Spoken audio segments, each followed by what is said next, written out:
नमस्कार बच्चों, आपका स्वागत है मेरा यूट्यूब चैनल महजिद अमरजा में। इस वीडियो में हम क्लास 9th का मिशन गणित का दिनांक 1 अगस्त 2024 का वर्कशीट लेकर के उपस्थित हूँ। हमारा आज का टॉपिक है संख्या रेखा पर अपरिमेय संख्याओं का निरूपण करना, अर्थात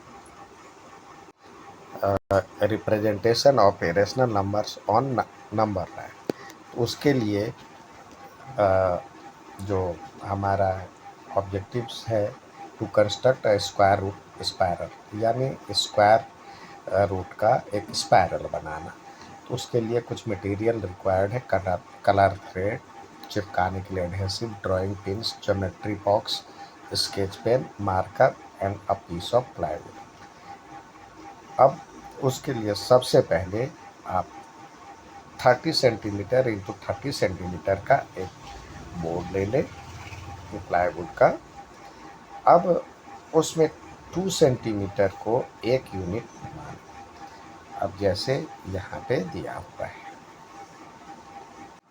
उसमें आपको इसको करने के लिए एक देखिए 90 डिग्री बनाने के लिए यहाँ पे ये देखिए आपके ज्योमेट्री बॉक्स में एक ये सेट स्क्वायर होता है।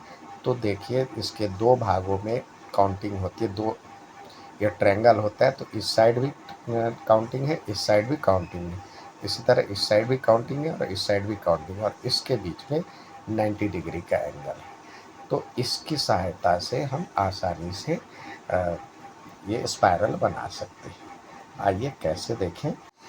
अब सेट स्क्वायर का उपयोग करते हुए यहाँ ए को हमने 0 माना और इसको 1 यूनिट माना, और यहाँ पे ये ट्रायंगल रख देंगे।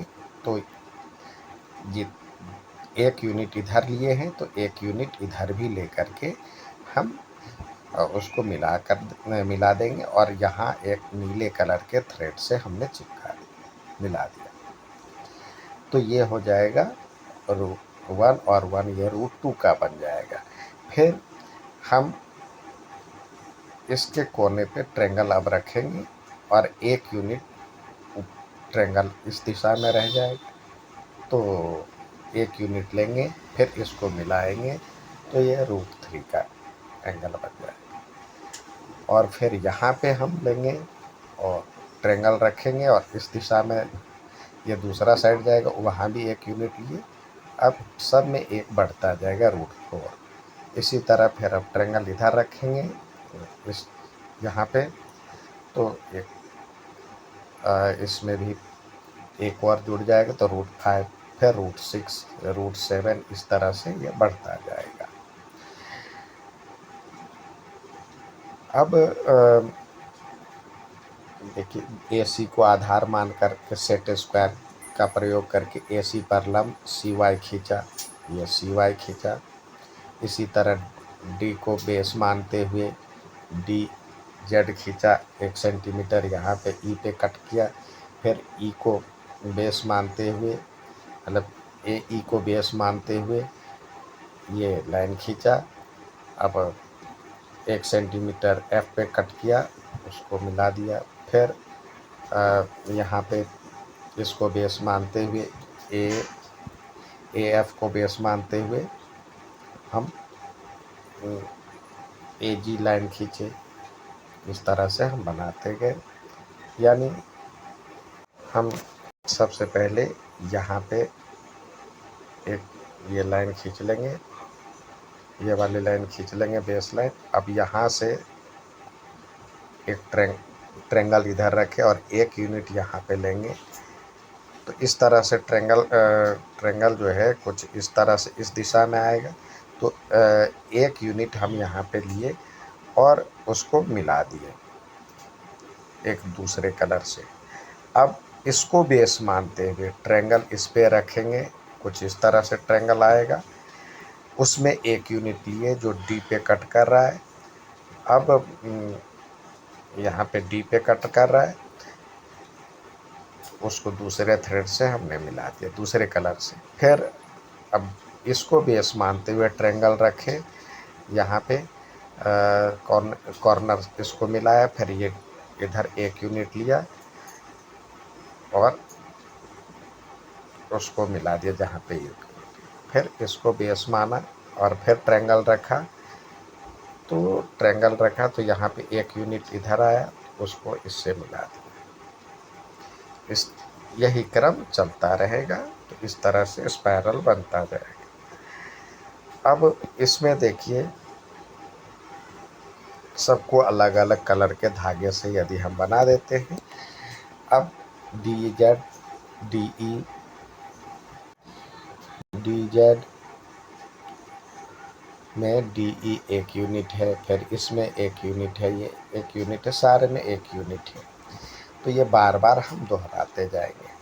अब देखिए क्या होगा जब हम ए सी स्क्वायर बराबर में देखेंगे A B square plus B C square होता है, यानी ये राइट एंगल ट्रायंगल हो गया। अब ये राइट एंगल ट्रायंगल में ये हाइपोटेनियस होता है, तो हाइपोटेनियस बराबर में होता है कर्ण, जिसको कहते हैं कर्ण, यानी एच हम लिखते हैं एच बराबर में P square plus B square होता है। तो एक बेस है और एक हाइपोटेनियस है, तो यानी ये हो जाएगा 1 + 1, 1 का स्क्वायर, 1 का स्क्वायर, 1 का स्क्वायर प्लस 1 का स्क्वायर, एच स्क्वायर बराबर में, तो एच बराबर में हो जाएगा √2। तो इस तरह से ए सी हो गया √2। अब जब ये बेस लेंगे और एक ये लेंगे एक यूनिट, तो यहाँ पे हो जाएगा ए डी स्क्वायर बराबर में A C square plus C D square. A C का स्क्वायर करेंगे तो √2 का स्क्वायर 2 और 1 3 हो जाएगा, तो यानी ए डी बराबर √3 हो जाएगा। तो इस तरह से ए ई ए एफ ए जी की वैल्यू क्रमशः √4 √2 √4 जिसकी वैल्यू 2 है, √5 √6 इस तरह से बढ़ता जाएगा। तो इस तरह से हम देखते हैं जो एक्चुअल मेजरमेंट ए सी बराबर में हो जाएगा 3। यदि हम उसको एक्चुअल मेजरमेंट करें तो ये होता है ए सी जो √2 की वैल्यू है, तो ये होता है 1.4141 अप्रॉक्स, 2 डिजिट में ही लिखते हैं। और ए डी की वैल्यू √3 होता है 1.732 या 73 भी लिख सकते हैं।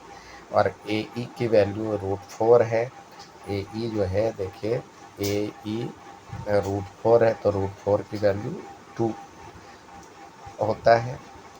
और इसी तरह ए एफ की वैल्यू √5 जो हो जाएगा 2.23 हो जाएगा। और ए जी √6 है, इसकी वैल्यू हो जाएगा 2.44 या 449 होता है, तो 44 अप्रॉक्स होगा। तो इस तरह से यहाँ पे लिख सकते हैं ए सी की वैल्यू √2 था, तो √2 की 1.414, √3 की वैल्यू 1.73 और ए √4 है, तो उसको हम 2 लिख सकते हैं √5। तो इस तरह से 2.23 ये इसकी वैल्यू आ गई। तो ये था इरेशनल नंबर को नंबर लाइन पे शो करना। उम्मीद है समझ में आओगा। अच्छा लगे तो लाइक सब्सक्राइब शेयर ज़रूर करें। धन्यवाद।